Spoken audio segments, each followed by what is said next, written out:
Oi, pessoal querido, de novo, como prometido, toda semana estou postando 2 vídeos com dicas a respeito do Family Search.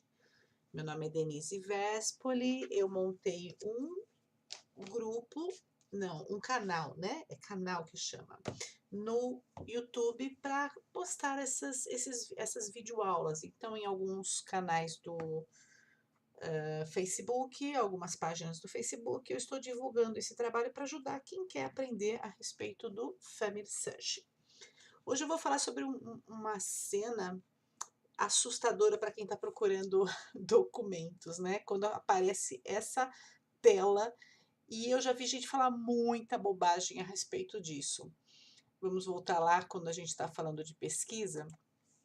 É uma tela que diz que não está disponível para a gente buscar essa pesquisa. E eu já vi muita gente falando bobagem. E eu vou estar dando uma explicadinha do que se trata. Eu estou com um caso de um amigo que ele está procurando em, deixa eu ver o nome, ai, acha aqui, de São João Nepomuceno.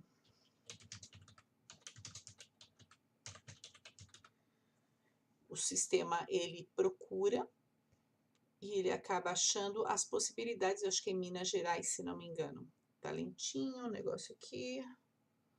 Isto, São João Nepomuceno, em Minas Gerais. E o que acontece? Ele identifica que esse registro existe, a pessoa clica lá, olha que beleza, vou buscar 1889 até 1800 e lá 1900 e tanto, e aí eu encontro essa câmerazinha aqui com esse sinalzinho aqui e diz assim, ó, este microfilme pode ser visualizado com algumas restrições. E aí quando a gente tenta abrir ele, acontece aquela situação de aparecer não está disponível. Você só consegue ver isso dentro de um centro de história da família. Gente, do que se trata? Eu já vi gente falando assim: ah, é que os Mormons não vão deixar isso para qualquer um, tem que pagar. Não. O sistema Family Search é totalmente gratuito, é um trabalho voluntário, nunca vai ser cobrado nada de vocês.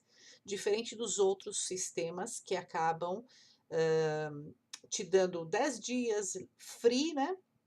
Ou com um monte de restrição e depois sai cobrando de vocês. O que acontece é o seguinte, gente, esses documentos, quando aparece que não está disponível, a gente diz ok, ele fala que é para encontrar um centro de história da família. O que é um centro de história da família, que a gente fala um CHF? Existe um site da própria igreja que você clica e você vai procurar aonde é que tem esse centro de história da família perto aqui de vocês, perto da região de vocês, que é um espaço físico dentro das capelas da igreja Mórmon. E eu vou explicar por que acontece, ó. Aqui o sistema mostra vários no mundo inteiro onde você pode achar. Então, esses documentos, quando aparece isso, que ele não está disponível para você, ó, tem muitos aqui, ó, que eu estou colocando de São Paulo, por exemplo, ó, Guarulhos, São Paulo, São Bernardo do Campo. Eu vou até achar o meu aqui, bonitinho, Ribeirão Pires, aqui que é o meu, ó lá. Eu consigo ver aonde eu encontro o Centro de História da Família. Não precisa ser membro da igreja para ir lá, vocês são todos muito bem-vindos. Mas uma dica que eu vou dar é o seguinte: o meu, por exemplo, está dizendo que de terça a sexta-feira, das 19 às 21, tem um telefone. Porém, o que acontece? As pessoas elas são todas voluntárias e nem sempre estão disponíveis nos horários que está aparecendo no site. Então, o que eu digo para vocês? O ideal é estar indo numa capela da igreja Mórmon, de domingo, das 9 ao meio-dia, e chegando lá pode falar, olha, eu tenho uma minha amiga, Denise, ela falou para eu vir aqui procurar o representante do Centro de História da Família, ou seja, o consultor do Centro de História da Família para ver um horário que eu posso agendar, para fazer uma pesquisa de documento. Certamente vocês serão muito bem-vindos, muito, muito, muito bem-vindos. Por quê? Não são os Mormons que impedem essas pessoas. Ó, essa aqui é a capela onde está o meu centro de história da família lá, tá? Aqui o próprio Google está mostrando a rua direitinho. Então é muito fácil no próprio site você localiza, só que infelizmente tem gente que mora a 200, 300 quilômetros de um centro de história da família. Nesse caso a gente tenta ajudar de uma outra forma. Mas só para deixar claro para vocês que esse nível de impedimento que acontece não tem a ver com o impedimento da igreja em si. O site do Family Search, ele disponibiliza todos os documentos que os donos dos documentos permitem que sejam expostos. Em alguns casos, paróquias ou comunes, cartórios, conservatórias de qualquer lugar do mundo, eles podem dizer assim: olha, eu não quero que fique público esse documento. É um documento que vocês podem analisar lá no seu centro de história da família, ok, mas eu não quero que fique liberado para vocês. Passar para todo mundo. Então, não é o impedimento da igreja mórmon que está fazendo isso. Acho que é bem interessante deixar isso claro, porque eu já vi muita gente falando coisas que não são verdadeiras, que como se a gente estivesse ocultando alguma situação, ocultando alguma história. Então, quando você for fazer sua busca, sua procura de documentos, se aparecer aquela situação, como eu disse antes, a situação de ter restrição, não se assuste, fale comigo, fale com algum representante da igreja. Muitos também desconhecem como que funciona. Se tiver dúvida, pode falar comigo, pode dar meu número de WhatsApp quem tem, ou se não, pelo próprio Facebook, é fácil de me achar e eu vou instruindo como é que faz, tá bom?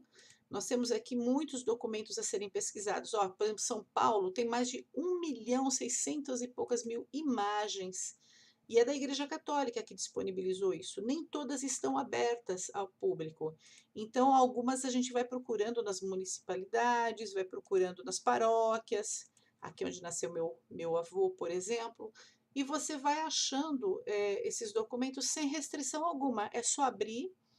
Ó, aqui tem uma de 104 imagens, só para quem ainda não viu o outro vídeo explicando isso, ó, na paróquia de Jaú. Eu vou lá, eu clico e começo a ver folha a folha, documento a documento, como se eu estivesse sentada lá no cartório, avaliando cada um deles. Então, é um trabalho maravilhoso esse negócio de genealogia, realmente uma delícia fazer pesquisas, mas a gente precisa realmente ter muita paciência. Eu já vi gente desanimada, falando, poxa vida, eu não consigo achar, é difícil, o Family Search não acha, não me permite seguir à frente. Muitos outros não estão ainda digitalizados porque eles estão saindo do processo de microfilmes para vir para digitalização.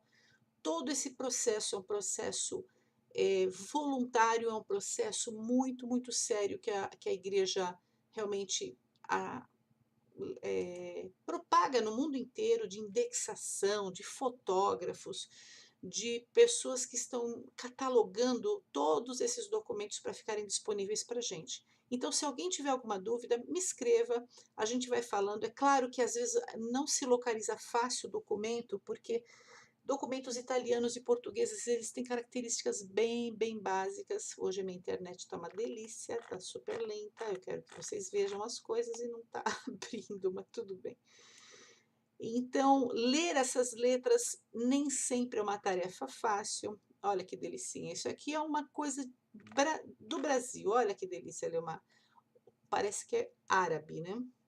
Mas a gente vai se acostumando. Quem trabalha com genealogia, bate o olho e já consegue ver isso direitinho. Aqui até que está dando para ler direitinho, sim. Mas olha que interessante, nós precisamos realmente começar a mexer. E quem tiver muita dificuldade, porque existem documentos que estão fora de ordem cronológica, tá uma bagunça, batismo misturado com óbito, misturado com matrimônio. Então, às vezes, é preciso fazer uma pesquisa mais avançada e quem tiver com muita pressa a respeito disso, vamos falando, a gente vai dando dicas, ajudando a quem pode e vamos ver, ou indicando pessoas que possam realmente estar ajudando de forma mais efetiva a sua necessidade, tá bom?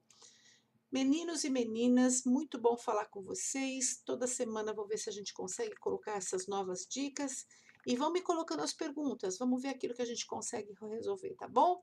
Grande beijo para vocês, tenham todos uma linda semana e até mais. Semana que vem estamos postando mais coisa, tá ok? Um beijo!